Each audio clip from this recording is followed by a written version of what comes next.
For the scripture reading this morning, I'll be reading from 2 Timothy chapter 2, verses 3 and 4, and Ephesians 6, 13 through 18. Here Paul instructs Timothy to be a good soldier of Jesus Christ. As Christians, we are engaged in a great battle against the devil, and Paul explains for us a battle strategy. We must educate ourselves against our adversary, the devil and his schemes. We must equip ourselves with all the armor of God, and we need to pray for God to help us in the fight. 2 Timothy chapter 2, verses 3 and 4. Thou therefore endure hardness as a good soldier of Jesus Christ. No man that warreth entangleth himself with the affairs of this life, that he may please him who has chosen him to be a soldier. Ephesians 6, 13 through 18. Wherefore take unto you the whole armor of God, that you may be able to withstand in the evil day, and having done all to stand. Stand therefore, having your loins girt about with truth, and having on the breastplate of righteousness, and your feet shod with the preparation of the gospel of peace. Above all, taking the shield of faith, wherewith you shall be able to quench all the fiery darts of the wicked, and take the helmet of salvation and the sword of the Spirit, which is the word of God, praying always with all prayer and supplication in the Spirit, and watching thereunto with all perseverance and supplications for all saints.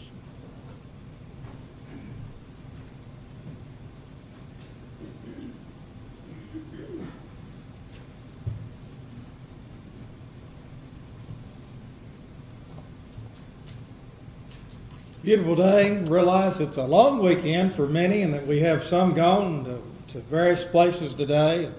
We're glad that we have the visitors here with us. We have several here, and we invite you to come back each and every time that you can come and to be with us. And it is good to see Melvin here in all one piece today. Had a little excitement across the road last night, and it got out that it was Melvin that all the excitement was about. It got me a little scared. I called the hospital this morning and then called his house and talked to Jane, and he's just fine.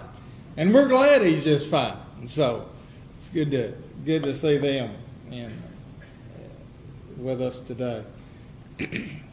We do need to continue, though, remember those that are sick and to pray for them. And it's good that many of them are getting well. Tomorrow is Memorial Day. It's a day set aside to honor those men and women who gave their lives for the cause of freedom on the blood-stained battlefields around the world. Started out as Decoration Day. I believe in 1971 it became a federal holiday that we celebrate on the last Monday of May every year. And it has been used to also honor those that have served in our armed forces. We have several here that are veterans. And we commend you and we thank you for your service. We have several here that have served in peacetime. And again, we thank you and commend you for your service. We need to remember those who've gone on before and fought the battles to make this nation free at the great price that they paid. And so we do honor those that have defended this country. In our text today, one of the descriptions of a Christian that Paul uses is that of a soldier. He uses his description in many different places, as we'll see. But he talks about the idea that the Christian life is likened to the life of a soldier. And I hope today, as we compare the two and talk about the life of a soldier, that you'll see why Paul used this comparison. So we want to consider in this lesson several aspects of the life of a soldier. First of all, we call our mind to the soldier's task. Think about the task of a soldier. When we think about the task of the soldier, we realize, number one, that their task is to follow the orders of their leaders. One of the first things that a soldier learns is to quickly follow the orders of the drill instructors. We've all seen these on TV. Some of you remember from your first day in the armed forces and your first day at boot camp. There's folks out there that they usually have a lot of stripes on their shoulder and they don't know how to speak and say, will you please do this? As they do it right now. That woke everybody up. But they speak, they don't stutter, and they speak and they expect you to hear and they expect you to obey. That's the same way it is with Christians. That's our task. Is to follow the orders of Christ, not because they must, but because they want to. You see a soldier, especially during times of warfare, where they sign on the bottom line to go into fields of battle. They serve sometimes because they want to. There has been a thing called the draft in this country. A lot of you were drafted, maybe, especially during the Vietnam War.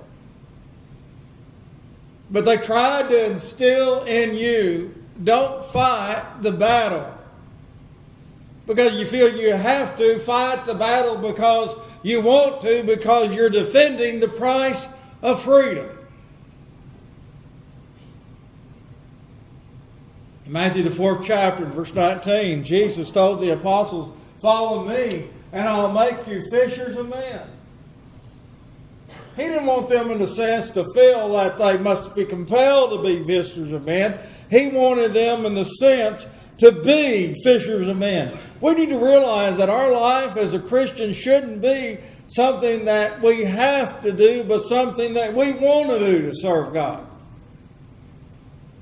I think you get a lot more out of the Christian life if you serve God because you want to. I think you get a lot more out of the Christian life that you serve God because He loved you and He cared for you. And so the soldier's first task is to follow the orders of the leaders. And the soldier's second task is expected of a soldier is to fight the battle before them.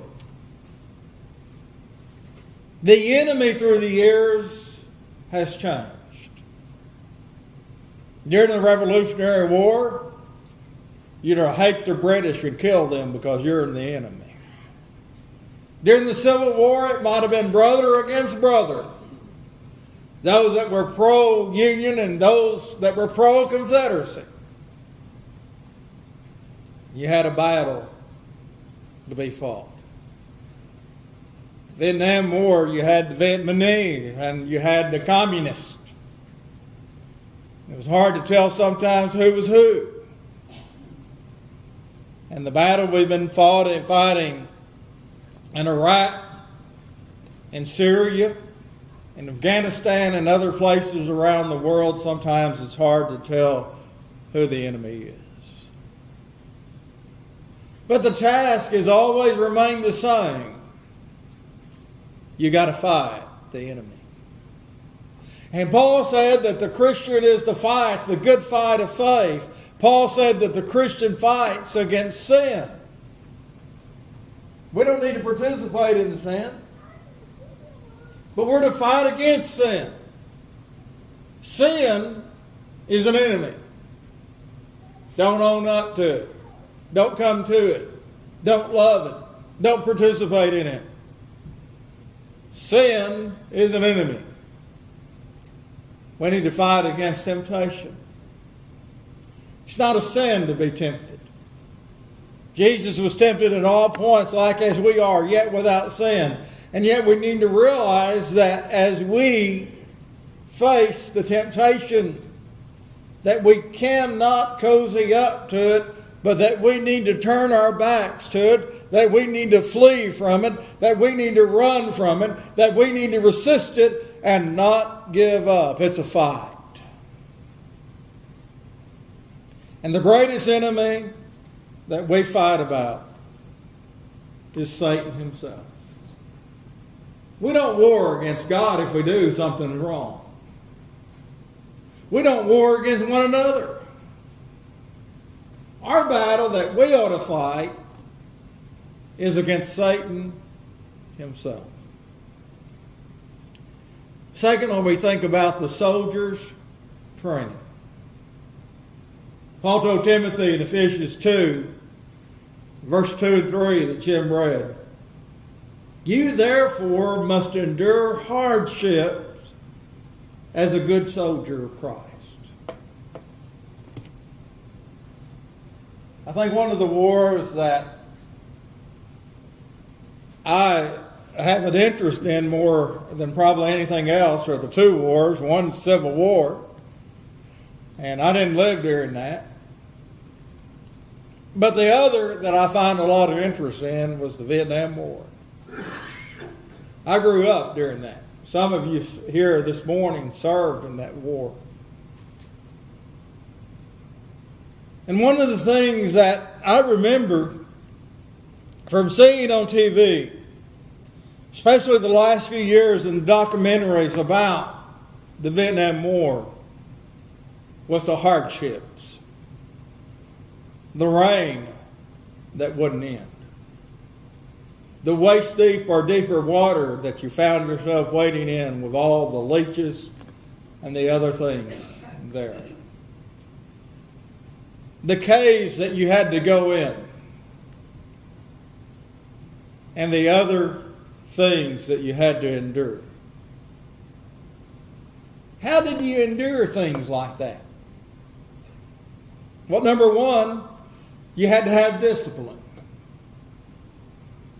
You had to have discipline for when they took you out there on that chopper and they dropped you off in that landing zone and they took off and left you and they said, the woods up there, where are you going to go? It took discipline to follow, knowing that the enemy could behind any tree on a hilltop, up in the trees. And knowing that the battle sometimes wasn't just against bullets, but against other things. It took discipline. You think back how they fought the Civil War and the Revolutionary War. It took discipline for them to get out on that field of battle during the Revolutionary War and fight the British way. And that was, you line up, y'all shoot first, we'll shoot second, we'll reload, and then we'll see how we do. But it took hardship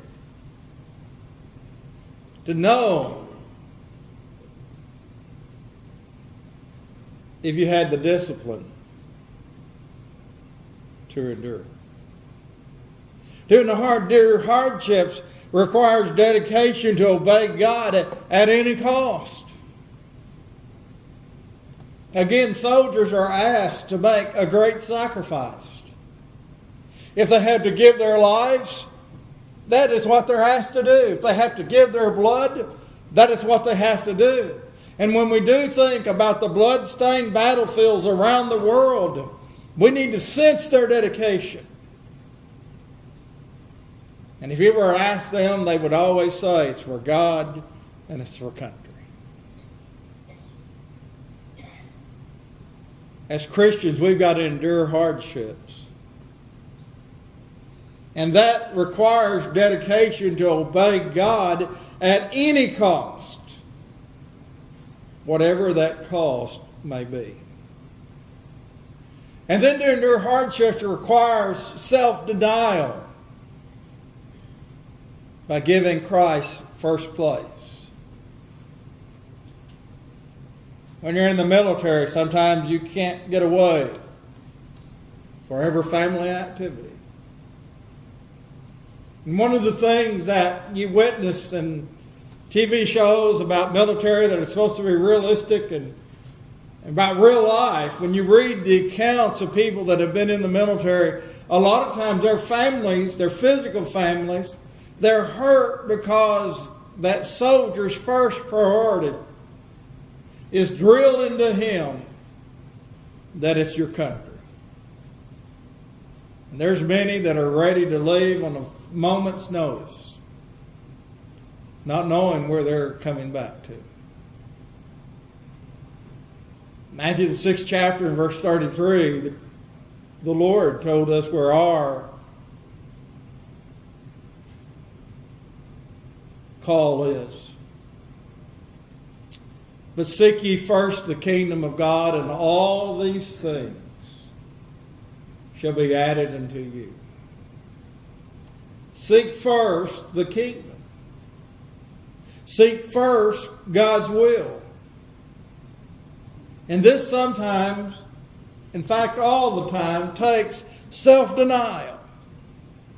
Be willing to deny ourselves daily and take up the cross of Jesus and follow Him every day, not looking back, not questioning the cost. And just as a physical soldier has to have this ingrained in him, that you've got to be able to endure hardships. You've got to have the discipline. You've got to have the dedication. You've got to have the self-denial. The Christian needs to have these things to fight on the battlefield before.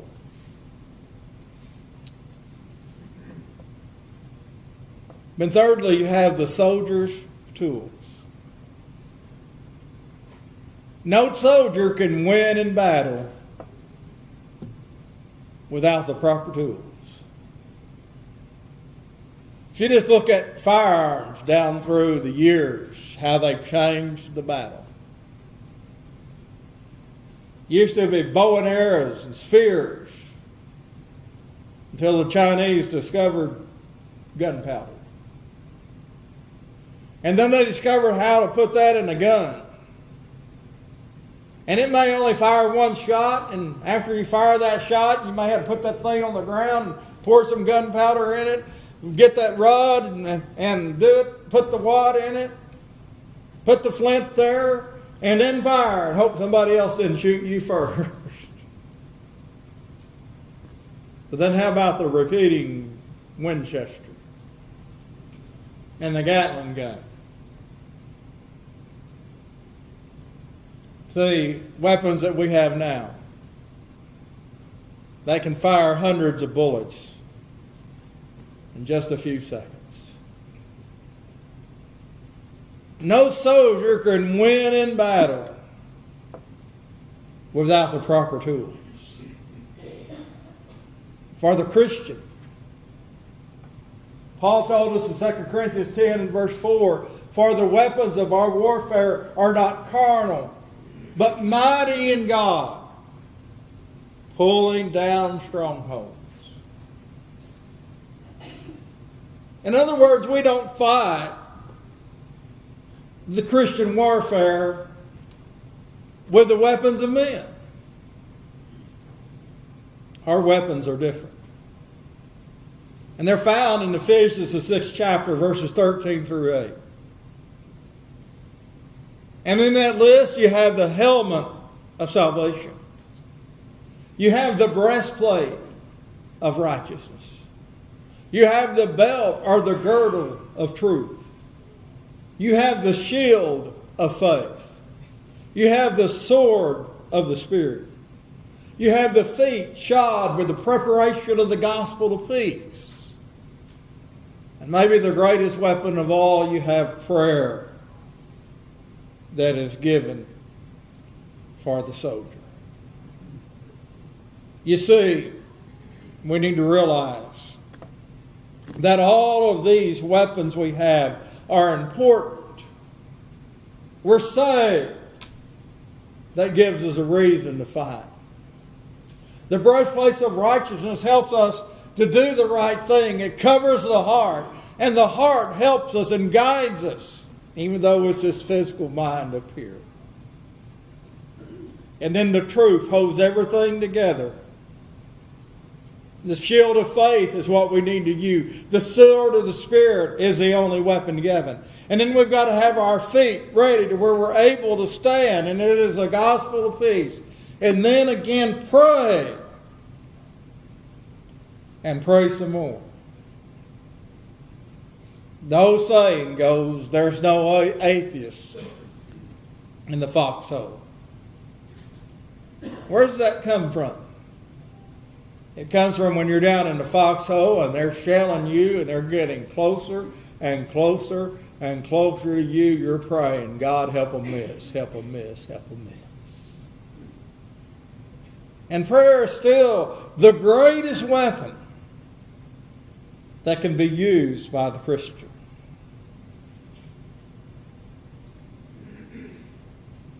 And then we have the soldier's testing in the fourth place. The soldier is tested. A soldier faces physical test on the battlefield. They have this thing called boot camp. You can get up when you want to. Well, no, that's not true. Sometimes it's about 3 o'clock in the morning from what I hear. And they have these easy, leisurely walks across country. No, sometimes it's a full pack out in the heat of the day. And you got to run. And double time means double time. Triple time means triple time. And we've got to realize in fighting the Christian battle that the soldier has physical tests. We read about Paul's thorn in the flesh. 2 Corinthians 12, that Satan gave to him. But that God allowed him to have. And a man like Paul prayed 3 times that thorn be removed. And 3 times God said no. And finally Paul figured out what God told him. Paul figured out and heard the words, my grace is sufficient for you. A soldier faced mental test. I was watching one of the shows on TV about the special forces. And I really like the show. It's about, these guys that they're sent out places that you never know about. Unless something goes wrong, and then you might find out about it. But it was about the training that these guys are subjected to. The training that, if they're caught, what they'll be put through. Scene I remember vividly as they put this soldier in a barrel of water, almost full of water. Had about this much room between the top and the water. And the longer he was in there, the harder it was for him to stay afloat. And they got him out probably right at the right time. And the other things that they go through, why did they go through that? Well, they want to see if they've got it up here. They've already ran them. They've already tested them. They know they can do it physically, but can they do it mentally? Satan's the same way. He can defeat us mentally. He does that by sowing seeds of doubt. He knows that if he can get you to doubt, then maybe he'll get you to quit. If he can get you to doubt about the battle being fought, getting you to question, is it really worth it? If he can get you to doubt about the prize to be won, is it really worth it?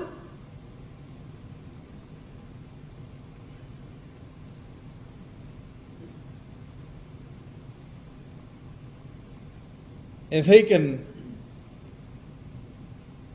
get you to doubt about the God to be served,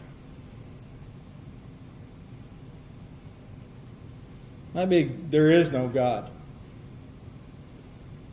Or maybe he's just with the other gods.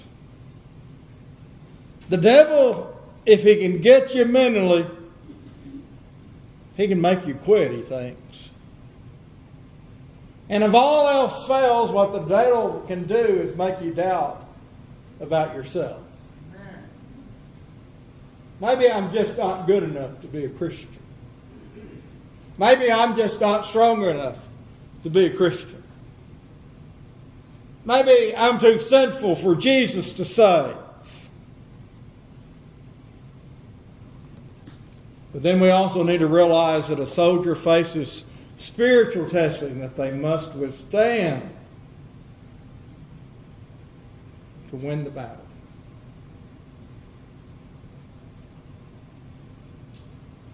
If a physical soldier has his spirit broken, he won't last.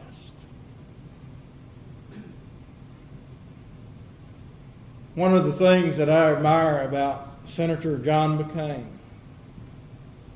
is the price that he paid. Shot down, captured, interviewed from a North Vietnamese hospital. But he never lost his spirit. It never was crushed. And then finally we have the soldier's triumph. You know, many wars have been fought that ended without triumph and without a clear picture of what was fought for or accomplished. You think of the battles of our country. Revolutionary War, put a check by it, we got free from the British. And we did. Civil War, you put a check by. We saved the Union. Because that was what it was really about. And we accomplished that. But then you have other wars. The Korean War, the Vietnam War, and maybe some of our recent wars, where the triumph or a picture of why we fought wasn't clear. And some wars have been unpopular, and the soldiers who fought them did not receive a hero's welcome home. You talk to some of the men in this audience that served in Vietnam. We have several.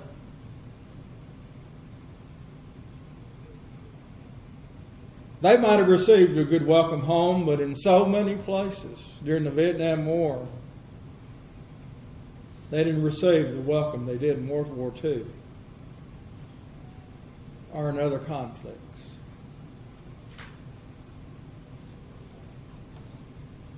And this is tragic. But we need to realize that this will never happen in the warfare for the cause of Christ. Because you see, victory is going to be plain. You had the words of Paul, I have fought the good fight. I have finished the course. I have kept the faith. And there is laid up for me a crown of righteousness with the Lord, the righteous judge, will give me in that last day. Verses there should be 7 through 8. I don't know if there's 18 in chapter 4 or not.